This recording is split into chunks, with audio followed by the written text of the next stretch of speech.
Hello everyone, good morning to all of you.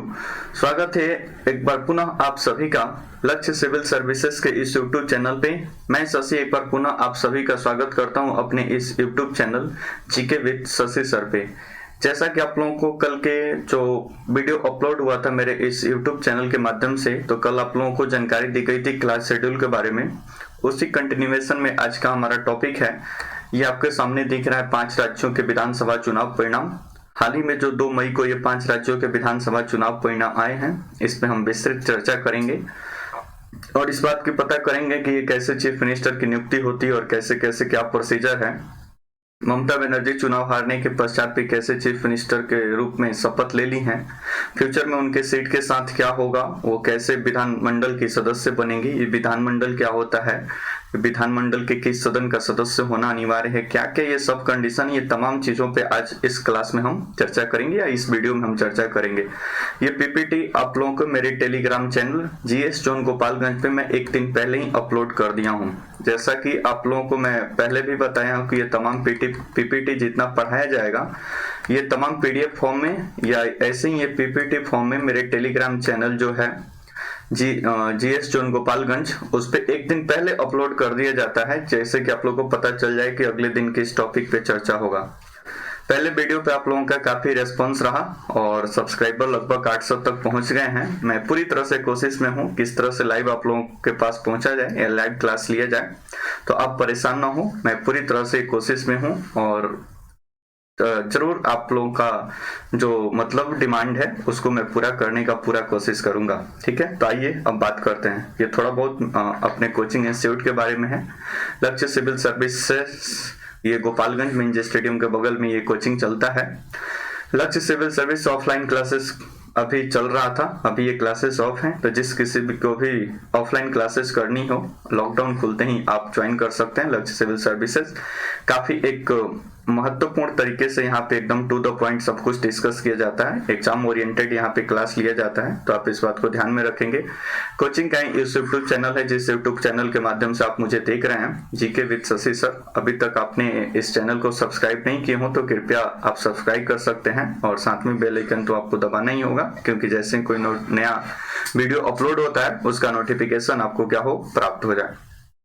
किसी भी पढ़ते समय कोई डाउट हो, कोई क्वेश्चन वगैरह पूछना हो तो आप व्हाट्सअप कर सकते हैं मेरे इस व्हाट्सअप नंबर पे।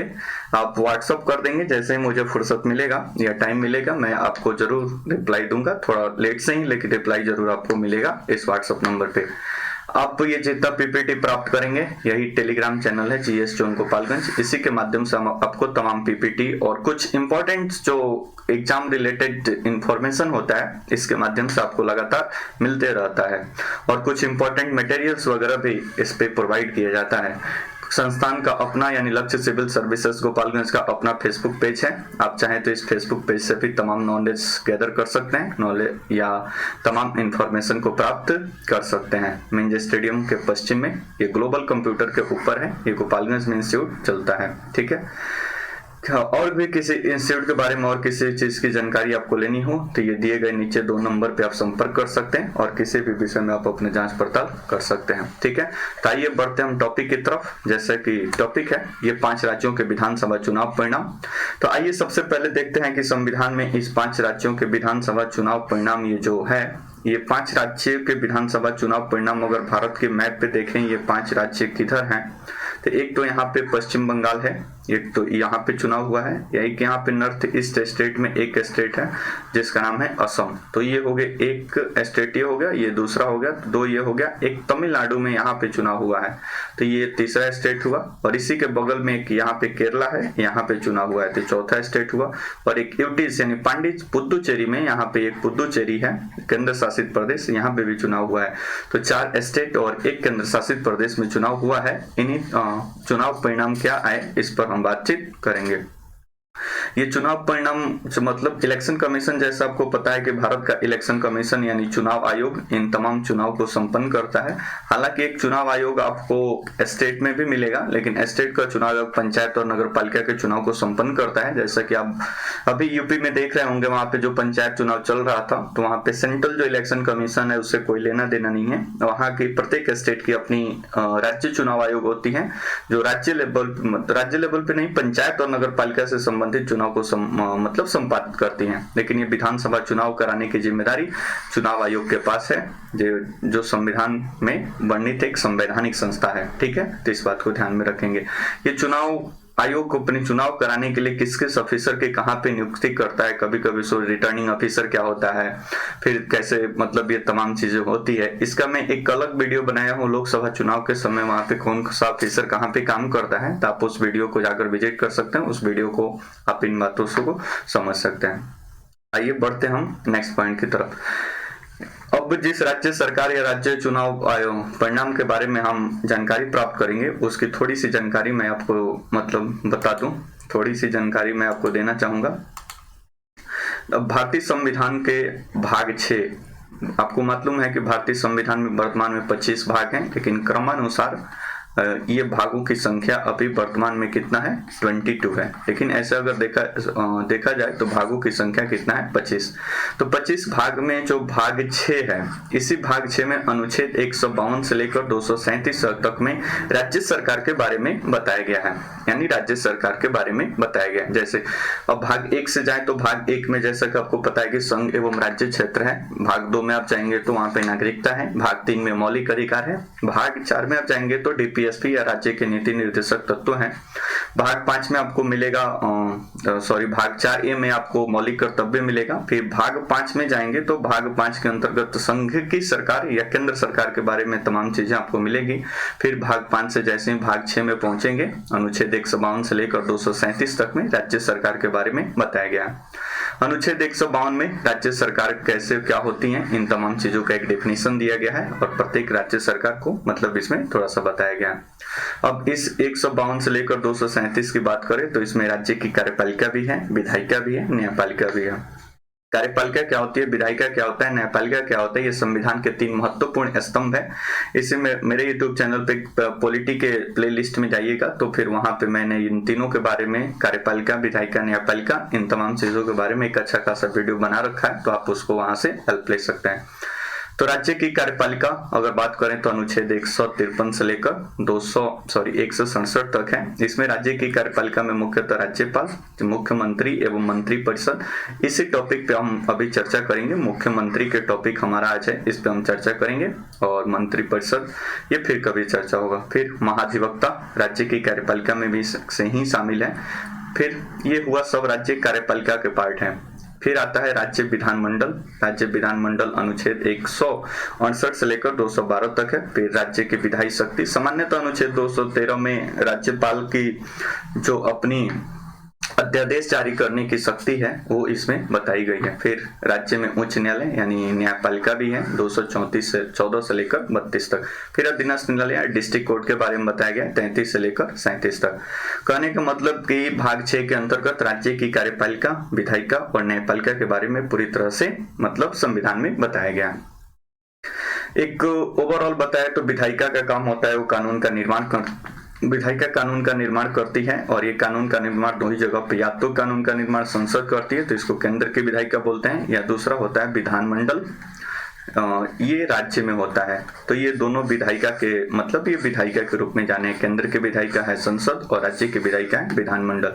केंद्र की विधायिका संसद यानी केंद्र सरकार को कोई भी कानून बनाना होगा तो संसद में बनाएगी, और राज्यों को कोई भी कानून बनाना होगा तो अपने राज्य विधानमंडल में बनाएंगे। तो जाहिर सी बात है कि प्रत्येक राज्य का अपना अपना विधानमंडल होगा। जैसे बिहार के विधानमंडल, यूपी विधानमंडल, बंगाल विधानमंडल, सभी स्टेट का अपना अपना विधानमंडल होगा। ठीक है, तो ये हुआ विधायिका। अब विधायिका के द्वारा जो कानून बन जाता है उसी कानून को लागू करती है कार्यपालिका, यानी विधायिका के कानून को लागू करने की जिम्मेदारी किसके पास है, कार्यपालिका के पास है। और इन कानूनों को ठीक से लागू करवाने की जिम्मेदारी यानी ठीक से लागू हो रहा है कि ये देख रेख की जिम्मेदारी, ये न्याय करने की जिम्मेदारी न्यायपालिका के पास है। ठीक है, तो इतना बात आई होप आप समझ गए होंगे। बढ़ते हैं अगले स्लाइड पे।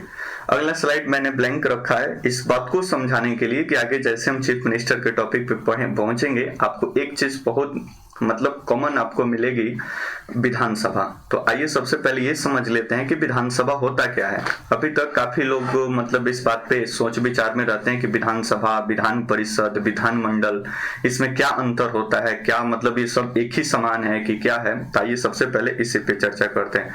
तो सबसे पहले विधानमंडल को मैं समझाता हूँ। विधानमंडल विधानमंडल की बात करें, अब जैसे अभी बोले कि एक विधायिका है, एक विधायिका तो केंद्र की भी है, केंद्र की विधायिका है जिसका नाम है संसद।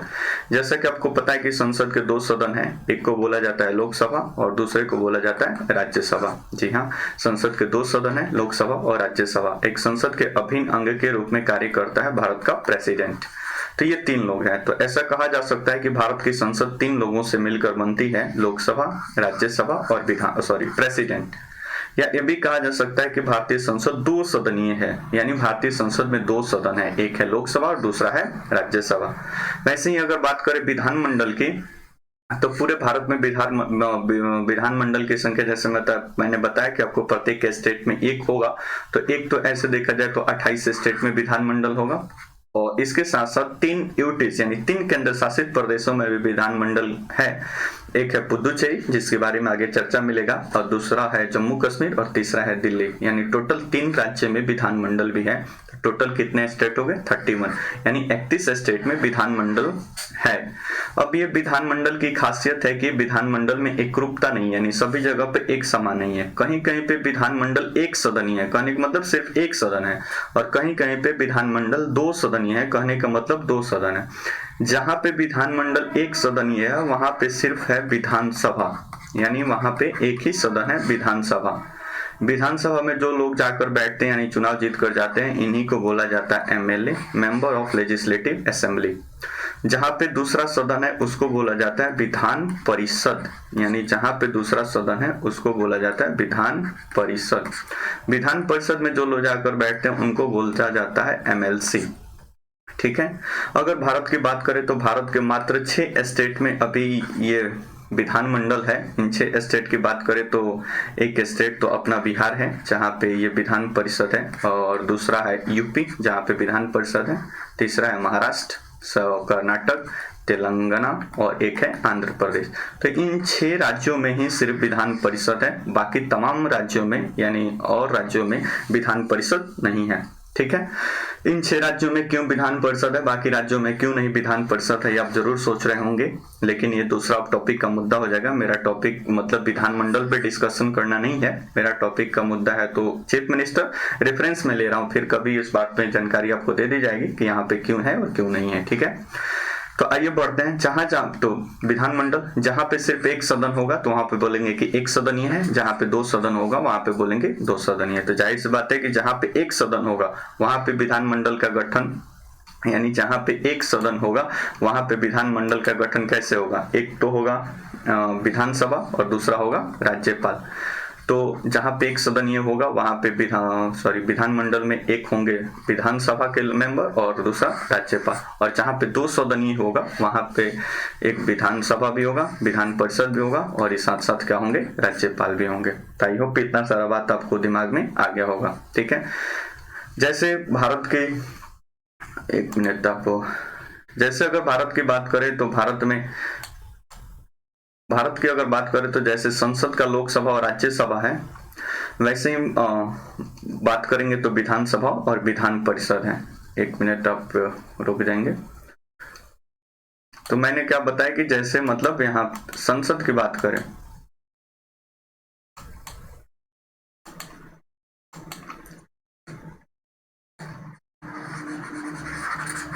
संसद में जिस तरह से लोकसभा और राज्यसभा है वैसे ही अगर बात करेंगे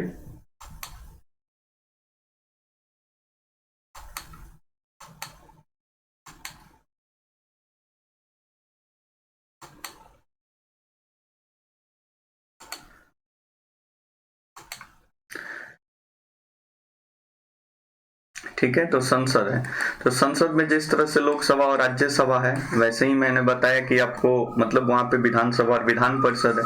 तो जिस तरह से लोकसभा लोअर हाउस है और ये अपर हाउस है, वैसे ही विधानसभा भी क्या है? विधानसभा। वैसे ही मतलब जैसे लोकसभा है वैसे विधानसभा, और जैसे राज्यसभा है वैसे विधान परिषद है। इस बात को आप दिमाग रखेंगे जहां पे एमएलसी जाकर बैठते हैं। ठीक है। आइए बढ़ते हैं कि चीफ मिनिस्टर की नियुक्ति कैसे होती है, उस बात पे पहुंचते हैं। अगले स्लाइड में हम लेंगे। यहाँ पे आपको हेडिंग मिलेगा, यहाँ पे आपको हेडिंग मिलेगा मुख्यमंत्री की नियुक्ति। अब सबसे पहले इस बात पर चर्चा करते हैं कि मुख्यमंत्री की नियुक्ति होती कैसे है। तो मुख्यमंत्री की नियुक्ति के बारे में अगर आप देखेंगे कि क्या संविधान में क्या प्रावधान है, तो संविधान में साफ साफ लिखा हुआ है कि संविधान में मुख्यमंत्री की नियुक्ति और उसके निर्वाचन के लिए कोई विशेष प्रक्रिया नहीं है। यानी संविधान में अलग से चीफ मिनिस्टर की नियुक्ति और उसके निर्वाचन के लिए कोई विशेष प्रक्रिया नहीं है, केवल अनुच्छेद 164, ध्यान में रखेंगे इस अनुच्छेद को, 164 में कहा गया है कि मुख्यमंत्री की नियुक्ति राज्यपाल करेगा। तो पहला बात आप समझे कि मुख्यमंत्री की जो नियुक्ति होगी, ये नियुक्ति कौन करेगा जी? गवर्नर करेगा। ठीक है, पहला बात अनुच्छेद 164 के अनुसार।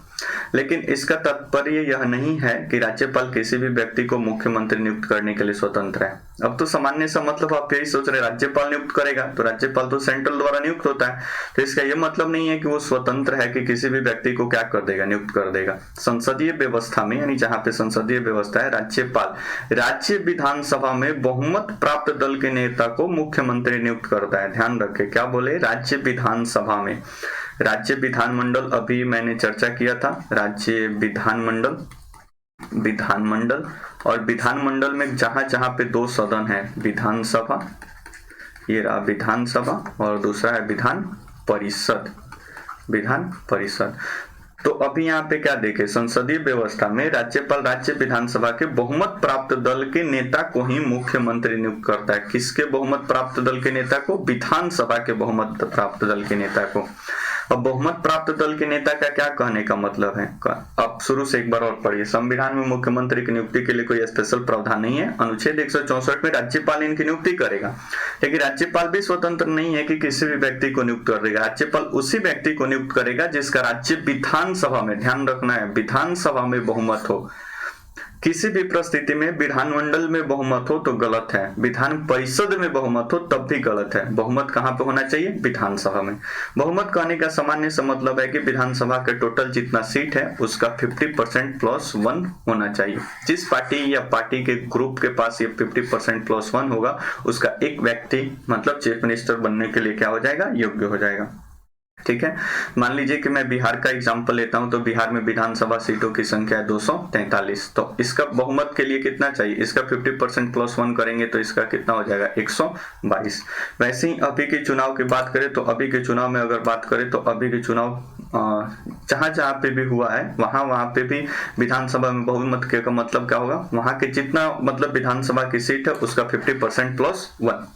तो बहुमत का सामान्य सा मतलब होता है 50% प्लस 1। आगे के स्लाइड में आएगा कि 50% प्लस 1 कैसे काउंट किया जाता है। कहने का मतलब 50% प्लस 1 जिस पार्टी के पास होगा उस पार्टी का एक लीडर चीफ मिनिस्टर बनेगा। ठीक है, आगे पढ़िए। लेकिन यदि किसी दल को स्पष्ट बहुमत प्राप्त नहीं होता है, कहने का मतलब यदि किसी दल को स्पष्ट बहुमत प्राप्त नहीं होता है, स्पष्ट बहुमत प्राप्त यानी दो मतलब मान लीजिए कि चुनाव हुआ बिहार में 122 सीट चाहिए, क्योंकि यहाँ पे 243 सीट था सत्ता में आने के लिए 122 सीट, लेकिन जब चुनाव परिणाम आया तो किसी भी पार्टी को 122 सीट नहीं प्राप्त हुआ। तब क्या होगा? न हो तो राज्यपाल मुख्यमंत्री की नियुक्ति में अपने विवेक का इस्तेमाल कर सकता है। ध्यान दीजिएगा, कर सकता है। अगर भी किसी भी पार्टी का बहुमत नहीं हो तो मुख्य राज्यपाल के पास ये पावर है कि अपने दिमाग या अपने स्व विवेक का इस्तेमाल करके चीफ मिनिस्टर की नियुक्ति में अपने विवेक का क्या करेगा? इस्तेमाल करेगा। ऐसी परिस्थिति में राज्यपाल मतलब जब बहुमत न हो, ऐसी परिस्थिति में राज्यपाल सबसे बड़े दल या दल के समूह के नेता को मुख्यमंत्री नियुक्त करता है। ठीक है, जो सबसे बड़ी पार्टी उभरी होगी उसी को नियुक्त करेगा और 1 माह के भीतर सदन में उसे विश्वास मत हासिल करने के लिए कहेगा। कहने का मतलब मान लीजिए किसी के पास 110 सीट है तो इनसे बोलेगा कि आप आइए और सत्ता बनाए मतलब चीफ मिनिस्टर अपना बनवाइए, लेकिन ध्यान रखिए 1 माह के भीतर आपको विधानसभा में 122 सीट गठबंधन वगैरह करके साबित करना पड़ेगा, अन्यथा आपकी सरकार क्या हो जाएगी? गिर जाएगी। पहली बात। ठीक है, तो इस बात को ध्यान में रखेंगे। अगला संविधान, अगले पॉइंट में लिखा गया है कि संविधान में ऐसी कोई व्यवस्था अपेक्षा नहीं की गई है कि मुख्यमंत्री की नियुक्ति से पूर्व उसे बहुमत सिद्ध करना पड़े। कहने का मतलब कि जब चीफ मिनिस्टर की नियुक्ति होगी तो उस समय कोई बहुमत सिद्ध करना अनिवार्य नहीं है। मतलब ऐसा नहीं होगा कि पहले आप बहुमत सिद्ध करिए तब चीफ मिनिस्टर में, आप चीफ मिनिस्टर पहले बनिए, बहुमत बाद में सिद्ध करना है। राज्यपाल पहले उसे बतौर मुख्यमंत्री नियुक्त करता है, फिर एक उचित समय के भीतर उसे बहुमत सिद्ध करने के लिए कहता है। ठीक है, तो राज्यपाल राज्यपाल उसको चीफ मिनिस्टर के रूप में नियुक्त कर देगा और बोलेगा कि 1 माह या अपना एक समय देगा, उस समय के भीतर ये अपना असेंबली में यानी जिस विधानसभा में होंगे वहां के 50% प्लस 1, अगर गोवा की बात करें तो गोवा में 40 सीट है तो इसका 50% प्लस 1 कितना हो जाएगा 21। यूपी की बात करें तो यूपी में लगभग 400 सीट है तो इसका 50% कितना हो जाएगा 201। अगर ये बहुमत सिद्ध कर देते हैं तो सत्ता में बने रहेंगे, अन्यथा त्यागपत्र देना पड़ेगा। ऐसे व्यक्ति जो राज्य विधानमंडल का सदस्य नहीं हो, अभी के केस में इसमें हम बंगाल पे पहुंचते हैं, बंगाल चुनाव परिणाम पे, तो वहां पे हम चर्चा करेंगे। सदस्य नहीं हो 6 माह के लिए मुख्यमंत्री नियुक्त किया जा सकता है, इस दौरान उसे राज्य विधानमंडल के द्वारा निर्वाचित करना पड़ेगा, अन्यथा मुख्यमंत्री का पद क्या हो जाएगा समाप्त। कहने का मतलब अगर कोई व्यक्ति चुनाव हार जाता है या चुनाव में पार्टिसिपेट नहीं करता है तब भी राज्य विधानमंडल का वो सदस्य नहीं है, चुनाव हार जाता है, तब भी 6 माह के लिए उसे मुख्यमंत्री के पद पर नियुक्त किया जा सकता है। कितने माह के लिए? 6 माह के लिए। इस समय के दौरान उसे विधानमंडल के लिए निर्वाचित होना पड़ेगा, अन्यथा मुख्यमंत्री का पद क्या हो जाएगा समाप्त। कहने का मतलब अगर चुनाव जीत और आप लड़ते हैं, चुनाव हार जाते हैं, तब भी आप अगर पार्टी का समर्थन आपके पास है तो 6 माह के लिए आप चीफ मिनिस्टर बन सकते हैं, लेकिन 6 माह के अंदर विधानमंडल, ध्यान रखेंगे किसके जी, विधानमंडल का मेंबर बनना पड़ेगा। विधानमंडल क्या है? स्टेट की विधायिका है। विधानमंडल का 2 सदन है, एक है विधानसभा यानी विधानसभा और एक है विधान परिषद। तो इन दोनों में से किसी का भी मेंबर आपको बनना पड़ेगा। अगर आप मेंबर नहीं बनते हैं 6 माह के अंदर तो फिर आपको तो अपने पद से क्या करना पड़ेगा? त्याग पत्र। संविधान में ऐसी कहीं व्यवस्था नहीं कि 6 माह पूरा हो तब तक आपने त्याग पत्र दे दिया फिर अगले 6 माह के लिए, ऐसा कोई व्यवस्था नहीं है। ठीक है, तो अभी ममता बनर्जी के केस में भी आप ऐसे ही देखेंगे। ममता बनर्जी की पार्टी हालांकि फुल मेजोरिटी के साथ बंगाल में जीत चुकी है, लेकिन वो खुद अपना जो जहां से चुनाव लड़ी थी वहां से वो खुद चुनाव हार गई हैं। तो हारने के बावजूद भी आज उन्होंने मुख्यमंत्री पद के रूप में शपथ ले लिया है। ठीक है, तो मुख्यमंत्री पद के रूप में तो उन्होंने शपथ ले लिया। अब 6 माह के भीतर वो उनको विधानमंडल का मेंबर बनना पड़ेगा। ध्यान रखें किसका मंडल? तो विधानमंडल का। अब चूंकि पश्चिम बंगाल में विधान परिषद नहीं है तो उनको विधानसभा का मेंबर बनना पड़ेगा। तो आप सोच रहे हैं कि चुनाव तो वहां पे हो गया है तो विधानसभा के मेंबर कैसे बनेंगे? तो वो क्या करेंगे, अपने एक पार्टी के लीडर जो जहां पे उनको लगता है कि पार्टी काफी मजबूत है वहां से एक व्यक्ति को त्याग पत्र दिलवा देंगे। जैसे वो व्यक्ति त्याग पत्र दे देगा वहां का सीट क्या हो जाएगा? खाली। जैसे वहां का सीट खाली हो जाएगा फिर इलेक्शन कमीशन ऑफ इंडिया या भारत का चुनाव आयोग वहां पे चुनाव करा लेगा, जिसको उपचुनाव के नाम से आप जानते हैं। उपचुनाव होगा, फिर वहां से ममता बनर्जी चुनाव लड़ेंगी और चुनाव लड़ेंगे। अगर वो जीत जाती हैं तो फिर आगे वो कंटिन्यू करेंगी, अगर हार जाती हैं तो फिर दिक्कत हो जाएगा उनको आगे चीफ मिनिस्टर बनने में। ठीक है, अब यहाँ पे जो त्याग पत्र दिया है टीएमसी के लीडर और वहां पे ममता बनर्जी जब चुनाव लड़ेंगी तो हो सकता है कि यहाँ से दूसरे पार्टी भी जीत जाए, क्योंकि अब यहाँ पे जिस तरह से शुरुआत में इलेक्शन होता है ना वैसे ही यहाँ पे अब इलेक्शन होगा। ठीक है, ऐसा नहीं कि टीएमसी का जीतना कोई जरूरी नहीं है, हो सकता है कि टीएमसी हार भी जाए। ठीक है, तो इस बात को आप ध्यान में रखिएगा। तो एक बात यहाँ से क्लियर हुआ कि कोई भी व्यक्ति बिना चुनाव जीते भी 6 माह के लिए चीफ मिनिस्टर बन सकता है। 6 माह के अंदर उसे विधानमंडल का मेंबर की सदस्यता लेना पड़ेगा, अन्यथा उसका पद क्या हो जाएगा? समाप्त हो जाएगा। विधानमंडल में विधानसभा का सदस्य बन जाए या विधान परिषद का सदस्य बन जाए, डिपेंड करता है, कहीं से भी बन जाए। अब चूंकि बंगाल में विधान परिषद नहीं है तो ममता बनर्जी को विधानसभा का मेंबर बनना पड़ेगा, लेकिन विधान परिषद के मेंबर भी बना जा सकता है जहां जहां पे, जैसे उत्तर प्रदेश की बात करें तो उत्तर प्रदेश में योगी आदित्यनाथ विधान परिषद के ही मेंबर है। महाराष्ट्र की बात करें तो महाराष्ट्र में भी विधान परिषद है, तो वहां के चीफ मिनिस्टर उद्धव ठाकरे भी विधान परिषद के मेंबर है। बिहार का अपना बात करें तो बिहार में भी नीतीश कुमार बिहार विधान परिषद के ही मेंबर है, विधानसभा के मेंबर नहीं है। मतलब दोनों जगह में से किसी जगह पे भी बना जा सकता है। आइए अगले स्लाइड पे। अगला संविधान के अनुसार मुख्यमंत्री को विधानमंडल के दोनों सदनों में से किसी एक सदन का सदस्य होना अनिवार्य है। सामान्यतः मुख्यमंत्री निचले सदन यानी विधानसभा से चुना जाता है, लेकिन उस अनेक अवसरों पर उच्च सदन या विधान परिषद को भी बतौर मुख्यमंत्री, मतलब दोनों सदन में से किसी भी सदन का मुख्यमंत्री नियुक्त किया जा सकता है। ठीक है, तो ये था मुख्यमंत्री की नियुक्ति संबंधी कुछ प्रोसेस। एक बार शुरू से रिकॉल करें तो मुख्यमंत्री की नियुक्ति अनुच्छेद 164 के अनुसार कौन करता है जी? अनुच्छेद 164 के अनुसार राज्यपाल करता है, लेकिन राज्यपाल स्वतंत्र नहीं है, उसी व्यक्ति को नियुक्त करेगा जिसका विधानसभा में क्या हो? बहुमत हो। विधानसभा क्या होता है? विधानमंडल का 2 सदन होता है, विधानसभा और विधान परिषद। विधान परिषद सभी जगह पे नहीं है, भारत के मात्र 6 स्टेट है, यूपी, बिहार, महाराष्ट्र, कर्नाटक, तेलंगाना और आंध्र प्रदेश, बाकी जगहों पे नहीं है। ठीक है, आगे बढ़ते हैं। अब देखिए, इतना समझने के पश्चात अब हम सीधे पहुंचते हैं कि जो 5 राज्यों में चुनाव परिणाम आया तो उसमें कैसे कैसे मतलब चुनाव परिणाम घोषित किए गए।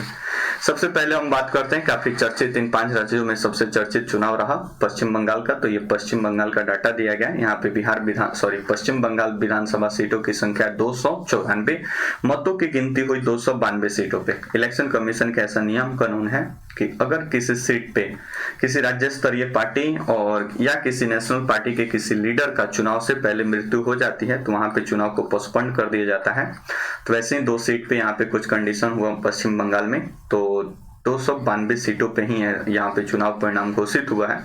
अब इन 292 सीटों में से यहाँ पे देखिए कहीं कहीं पे AITMC भी मिलेगा, AITMC या कहीं कहीं पे आप शॉर्टकट TMC भी सुन रहे होंगे, बात सब एक ही है। इसका फुल फॉर्म होगा ऑल इंडिया तृणमूल कांग्रेस या तृणमूल कांग्रेस के नाम से भी जाना जाता है।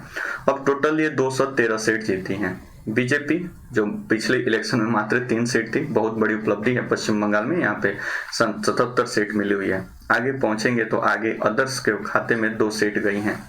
ठीक है, यहाँ पे पश्चिम बंगाल में एक लेफ्ट पार्टी या बहुत CPI और CPIM इनको काफी पकड़ था पश्चिम बंगाल के इलेक्शन पे, लेकिन इन लोगों का खाता भी नहीं खुला है तो इन लोगों के लिए काफी सेटबैक रहा। तो 213 सीट यहाँ पे ममता बनर्जी की पार्टी TMC के पास पहुंच गया, मतलब मिला है, जीत हुआ है। यहाँ पे टोटल सीटों की संख्या कितना है जी, 294। तो यहाँ पे 294 मेजोरिटी के लिए 50% +1 बोले, यानी 294 का 50% +1 निकालेंगे तो कोई दिक्कत नहीं है जी। 50% +1 यहाँ पे मेजोरिटी टोटल दिखाया गया 148, यानी सत्ता में आने के लिए कितनी की चाहिए, 148। अगर देखें चुनाव परिणाम तो तृणमूल कांग्रेस के पास पर्याप्त यानी फुल मेजोरिटी है, 213 सीट है तृणमूल कांग्रेस के पास, 148 चाहिए, 213 कोई दिक्कत परेशानी नहीं है। फिर इन 213 विधायकों, ये तो MLA चुने गए हैं, इन 213 विधायकों का अपना विधायक दल का मीटिंग होगा। फिर इसी विधायक दल के मीटिंग से ममता बनर्जी को अपना चीफ मिनिस्टर का उम्मीदवार घोषित किया गया। फिर ममता बनर्जी जाकर वहां के राज्यपाल जगदीप धनखड़ को अपना दावा पेश किया सरकार बनाने का, और अंततः 5 तारीख यानी 5 मई 2021 को पश्चिम बंगाल के मुख्यमंत्री के रूप में ममता बनर्जी ने तीसरी बार अपना शपथ ले लिया है। ठीक है, तो ये रहा पश्चिम बंगाल का चुनाव परिणाम। ठीक है, यहाँ पे राज्यपाल ध्यान में रखेंगे, जो जगदीप धनखड़ है यहाँ के राज्यपाल, और मुख्यमंत्री तीसरी बार शपथ ली है कौन, ममता बनर्जी। आइए बढ़ते हैं अगले स्लाइड पे। ये असम चुनाव। अब असम के चुनाव परिणाम पे पहुंचते हैं। यहाँ पे आपको दिख रहा होगा, एक सेकेंड। असम के कुल सीटों की संख्या है 126, यानी 126 सीट पे यहाँ पे चुनाव हुआ है। तो जाहिर सी बात है कि 126 का बहुमत के लिए कितना चाहिए, तो इसका आप 50% +1 करेंगे, यानी जीत के लिए कितना चाहिए, तो 50% +1 करेंगे तो ये लगभग आ जाएगा 64। अब 64 सीट चाहिए यहाँ पे सत्ता में आने के लिए। अब यहाँ पे आप देखेंगे तो 64 फॉर मेजोरिटी यानी बहुमत के लिए 64 सीट चाहिए। यहाँ पे बीजेपी के पास 60 सीटें हैं और कांग्रेस के पास 29 सीटें हैं। AIUDF के पास 16 सीटें हैं। AGP के पास ये तमाम सीटों का बंटवारा है। अब आप सोच रहे हैं कि यहाँ पे बहुमत नहीं है, नहीं ऐसा मत सोचिए। NDA यहाँ पे गठबंधन में है जहाँ पे बीजेपी लीड करती है, और NDA गठबंधन जिसकी एक प्रमुख पार्टी है बीजेपी, यहाँ पे गठबंधन है, यहाँ पे असम गण परिषद है, इनके साथ गठबंधन है, और भी एक छोटी पार्टी गठबंधन है। और इन पूरे गठबंधन को टोटल 76 सीट मिला है असम में। तो असम जिस तरह से पश्चिम बंगाल में TMC को कोई दिक्कत परेशानी नहीं हुआ, वैसे असम में मतलब बीजेपी को NDA के नेतृत्व में सरकार बनाने में कोई दिक्कत परेशानी नहीं है। अच्छी खासी मेजोरिटी इनके पास है। लेकिन दिक्कत है यहाँ पे चीफ मिनिस्टर कौन बनेगा, इसके लिए काफी अभी चर्चा का एक विषय बना हुआ है कि असम का अगला चीफ मिनिस्टर कौन बनेगा। पिछले 5 सालों से यहाँ चीफ मिनिस्टर जैसे कि आपको पता है सर्बानंद सोनोवाल थे यहाँ पे, लेकिन एक नए व्यक्ति यहाँ पे चीफ मिनिस्टर के रेस में काफी अभी आगे चल रहे हैं, हेमंत बिस्वा शर्मा। अब दोनों में काफी कॉन्फ्लिक्ट है। अब देखिए पार्टी के केंद्रीय नेतृत्व किसको चीफ मिनिस्टर के रूप में नियुक्ति करती है, 1-2 दिन में ये खबर आपको मिल जाएगा। सर्बानंद सोनोवाल और हेमंत बिस्वा शर्मा ये दोनों रेस में। तो ये रहा असम का चुनाव परिणाम। आगे बढ़ते हैं। केरला में पहुंचते हैं। साउथ में पहुंचेंगे तो सबसे लास्ट में ये केरला मिलेगा। यहाँ पे सीट की संख्या 140 और मेजोरिटी के लिए 50% +1 तो 70 हुआ, इसका आधा +1 71 सीट चाहिए यहाँ पर सरकार बनाने के लिए। 71 सीट में अगर बात करें तो आपको यहाँ पे सामने दिख रहा होगा 71 सीट में अगर बात करें तो CPIM को 62 यानी 52 सीट मिला है। तो यहाँ पे 71 सीट चाहिए, लेकिन यहाँ पे लेफ्ट फ्रंट का एक गठबंधन है, लेफ्ट फ्रंट का गठबंधन है जिसको UDF के नाम से जाना जाता है। वैसे ही कांग्रेस के नेतृत्व में भी यहाँ पे एक गठबंधन है जिसको सामान्यतः इसको UDF, इसको अलग अलग है, एक LDF है और एक UDF है, आप थोड़ा सा इसको मिला लेंगे, LDF है, ठीक है।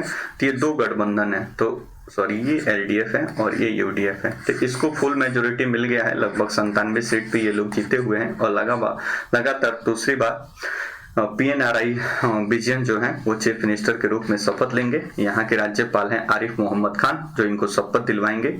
तो अभी तक केरला में ऐसा होता आया है कि पिछले इतिहास को उठाकर देखा जाए तो एक बार कांग्रेस के नेतृत्व में सरकार बनती थी और एक बार लेफ्ट के नेतृत्व में, लेकिन अब की बार ऐसा उल्टा हो गया। यहाँ पे UDF की जो लेफ्ट की पहले से सरकार सत्ता में थी वही लेफ्ट की दूसरी बार ये सत्ता में यानी चुनाव जीतकर ये लोग पहुंचे हुए हैं। तो यहाँ पे भी कोई दिक्कत नहीं है, लेफ्ट को अपनी फुल मेजोरिटी है और ये लेफ्ट के PNRI विजन अगले यहाँ पे चीफ मिनिस्टर बनने वाले हैं, ठीक है।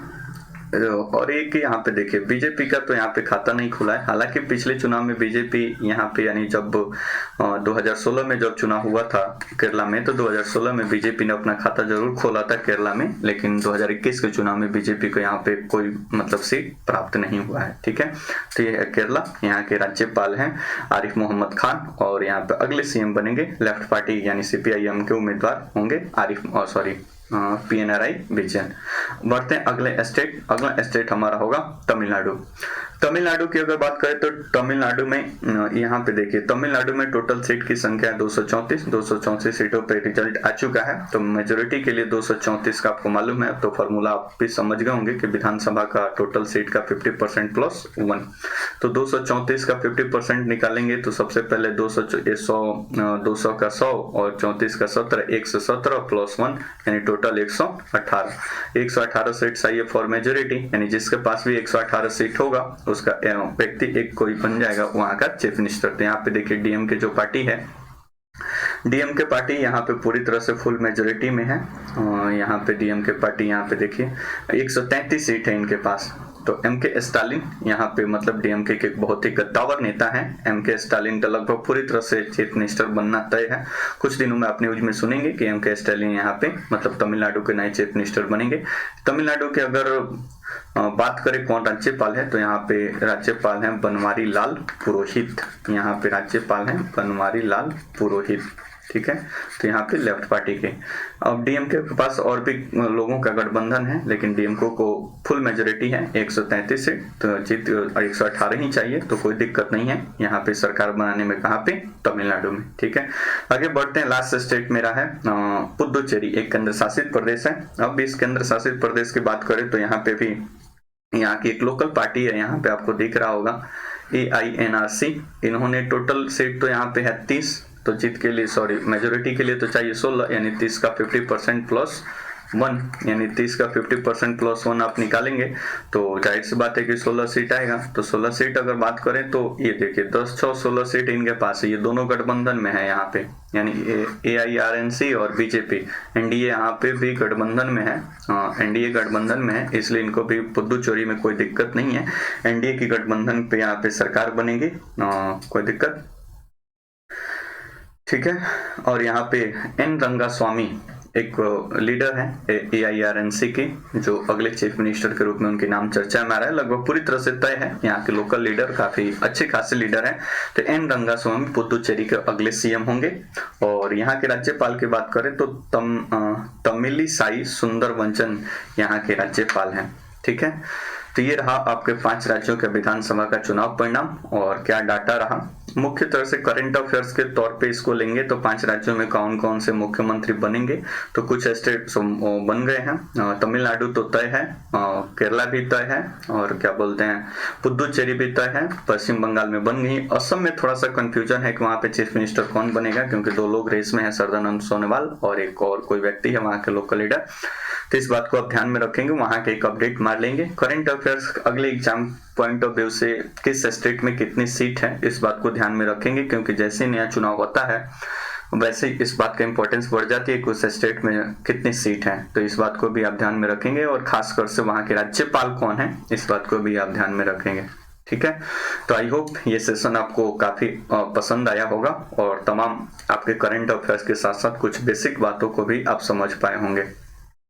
लेकिन इस बात को भी ध्यान में रखिएगा, इस सेशन का उद्देश्य आप ऐसा मत समझिए कि मैं आपको विधानमंडल या चीफ मिनिस्टर का टॉपिक समझा रहा था। ठीक है, विधानमंडल और चीफ मिनिस्टर का टॉपिक अलग है, वो डिटेल से एक टॉपिक है जिसके बारे में मतलब एक अच्छी खासी लेक्चर उस पर ऑर्गेनाइज की जा सकती है। केवल यहाँ पे रेफरेंस के तौर पे मतलब मैंने उस लेक्चर को लिया है।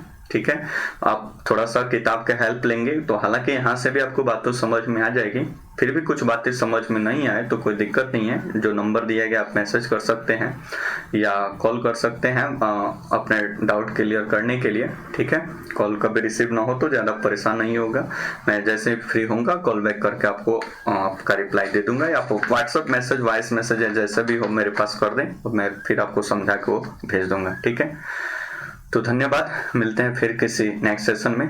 अगर आपको ये लेक्चर अच्छा लगा हो तो कृपया इसे लाइक करें और चैनल को सब्सक्राइब कर लें और बेल आइकन को दबा लें, और कमेंट जरूर करें कि आपको वीडियो ये कैसा लगा, और फिर आपके कमेंट को ही पढ़कर थोड़ा सा उत्साह आता है कि आप वीडियो को देख रहे हैं और एंजॉय कर रहे हैं वीडियो को।